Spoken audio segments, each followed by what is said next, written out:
Feastables, the snack with a name that sounds like it could throw a party in your mouth. And honestly, kind of does. Created by none other than MrBeast himself, these bars aren't just riding on celebrity fame, no shortcuts, no overcomplicated ingredients, just clean, delicious chocolate that's taken the snack world by storm. But here's the question that's been bouncing around like popcorn in a microwave. How on earth are they made? How does something that feels so simple, taste so good, and come out of a factory with near perfection, bar after bar? Well, today the curtain is getting pulled back. Not with a dramatic flourish, but with a step-by-step walkthrough of how these chocolate bars go from raw cocoa beans all the way to that glossy, crisp snap you get when you open a bar and take that first bite. Let's start at the very beginning. Not in the factory, but out in the fields. Because before chocolate becomes chocolate, it's cocoa. And not just any cocoa. We're talking about high-quality cocoa beans, the kind that don't just end up in any old candy bar. Feastables goes straight to regions known for having some of the best cocoa in the world, like Ghana. That country's climate, basically perfect for growing flavorful, aromatic beans. We're talking deep heat, steady humidity, and soil that knows what it's doing. What's interesting is these beans aren't pumped out by giant factory farms. Nope. It's usually small-scale farmers who take real pride in what they're growing. The kind of operations that still pay attention to the little things, sun-drying the beans, fermenting them just right, making sure they don't get moldy or over-dried. On top of that, there's a strong focus on ethical sourcing too. Fair trade practices are front and center, making sure that while the chocolate tastes good, it also feels good to buy. These farmers often rely on generations of knowledge passed down like family recipes. They understand their soil, their trees, and their seasons in a way that no machine ever could. The beans are treated with care from the moment they're picked to the moment they're packed. There's a human fingerprint on every step, literally and metaphorically. Some co-ops even invest back into their communities using profits from cocoa sales, funding schools, medical clinics, and clean water projects. That's not just smart business. It's a ripple effect of good, and that energy, that commitment to quality and community, it travels with the beans all the way to the chocolate bar. Once those beans are harvested, they're sent through a fermentation and drying process, and this part is crucial. It's not just drying for storage, this is where the cocoa starts to develop that rich, unmistakable flavor. After that, they're packed up and shipped off to the production facility, where the magic really starts. But cocoa is only part of the story. Sugar plays a leading role too. And not just any sugar. Feastables sources theirs from sugarcane or sugar beet farms in sunny, water-rich regions. Places like Brazil or parts of Europe. The kind of sugar that not only sweetens the chocolate, but gives it the right mouthfeel and consistency. Without good sugar, the cocoa would be too bitter, and nobody wants a bitter bite from a chocolate bar that's supposed to taste like indulgence. Milk powder joins the mix next, but only in the milk chocolate variants. And there's care here too. The milk used comes from dairy farms that keep things clean, responsible, and humane. The milk is turned into powder, which might sound old school, but it's actually ideal for chocolate production. It blends smoothly, has a long shelf life, and holds up well under high temperature mixing without clumping or curdling. That's a small thing that makes a big difference.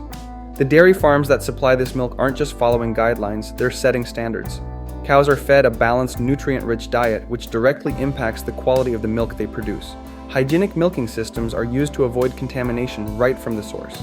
After collection, the milk undergoes a gentle drying process that locks in flavor without sacrificing its creamy essence. Every batch is tested not once, but multiple times to meet safety and quality benchmarks. Even the packaging of the powder is designed to keep moisture out and freshness in. In the world of chocolate, that kind of consistency matters more than most people realize. And then, depending on the flavor, there are the extras, like almonds, peanuts, or sea salt. These are selected with just as much care, often sourced locally to make sure they're as fresh as possible when they hit the factory floor. Now, fast forward to the factory. This is where ingredients meet machines and art meets precision. The cocoa beans arrive first and go through a rigorous prep process. You can't just dump beans in and start making chocolate. First, they're sorted. Any dirt, stones, or broken pieces, out. The sorting process uses both manual labor and advanced machines. The machines can scan and separate subpar beans faster than the human eye, but there's still a human touch where it matters. Once sorted, the beans are washed thoroughly. No dust, no debris, nothing that doesn't belong in chocolate. This part is non-negotiable. Clean beans equal clean flavor, and once they're sparkling clean, it's time to roast. Washing might sound simple, but in large-scale production, it's a science of its own. The beans are passed through multiple water baths with gentle agitation to shake loose anything clinging to the surface. Some facilities even use filtered or UV-treated water to ensure purity at every stage. After the rinse, powerful air dryers or warm conveyor belts help remove excess moisture without cooking the beans prematurely. The entire process is timed with precision to avoid over-soaking, which could spoil the flavor. When done right, it ensures the cocoa enters roasting in its best possible form, clean, dry, and ready to transform. Roasting is one of the most important steps in chocolate making. It's like turning green coffee beans into espresso gold. It develops flavor, complexity, richness. In Feastables production, the beans are roasted between 100 degrees Celsius to 120 degrees Celsius, and the timing, anywhere from 30 to 50 minutes. It's not one size fits all. The flavor profile they're going for will determine how long and how hot. This isn't random, it's science meets chef. After roasting, the beans are cracked open and the nibs, the edible part, are separated from the shells. This is done using specialized machines that do it fast and cleanly. Then, those nibs get ground down into cocoa mass, a thick, rich paste that's basically the heart of chocolate. It's gritty and raw at this stage, but packed with potential. And now comes the real transformation. The cocoa mass is blended with sugar, milk powder, if needed, and any other ingredients required for that specific flavor. If it's an almond bar, in go the almonds. If it's a peanut variant, those get tossed in too.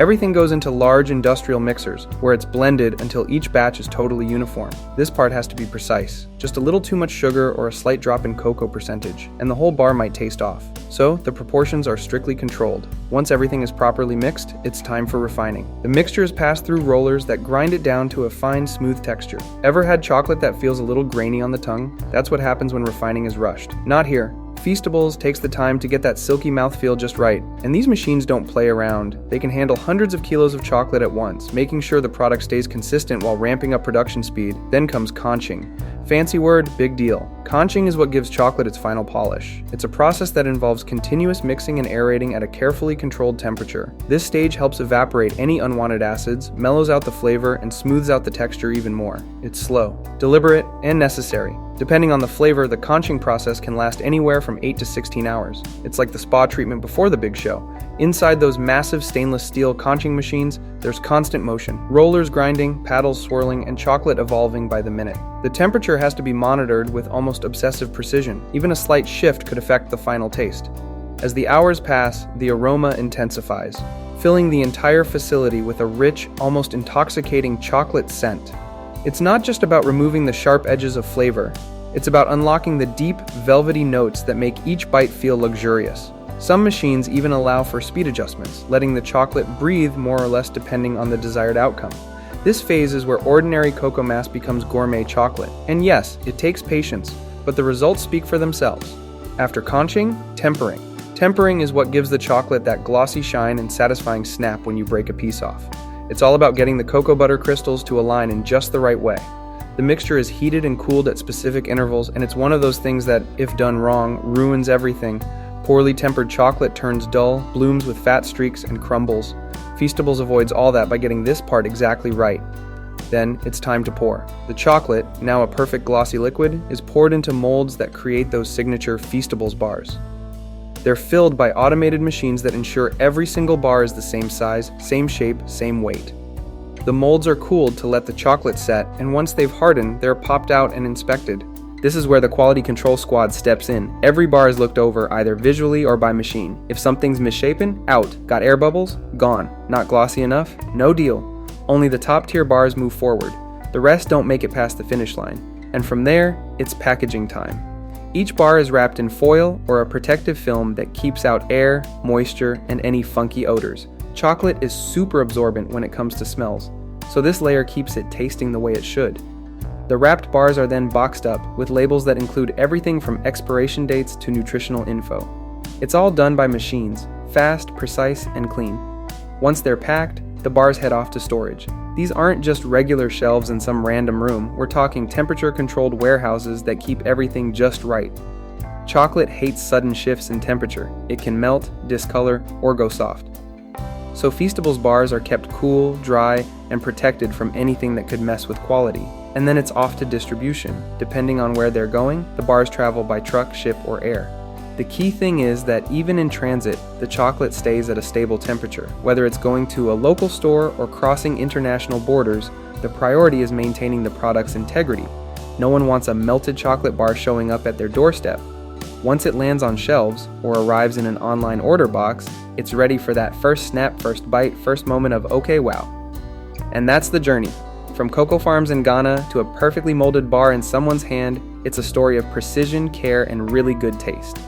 So next time someone unwraps a Feastables bar and takes a bite, it's not just about chocolate, it's about the whole behind-the-scenes hustle that brought it to life. Every bean, every blend, every single step from farm to factory. It's kind of amazing when you think about it. One bar, so many hands, so much flavor. And the best part, it's not slowing down anytime soon. Conclusion? This isn't just a chocolate brand with a celebrity label. It's a product that lives up to the hype, one crafted with precision, quality, and a clear sense of purpose. That's what sets Feastables apart in a sea of snacks. And hey, if this journey from bean to bar was as sweet for you as it was for the chocolate itself, go ahead, like this video, hit that subscribe button, and stick around for more deep dives into how your favorite foods are made. You never know what you'll find inside the next factory.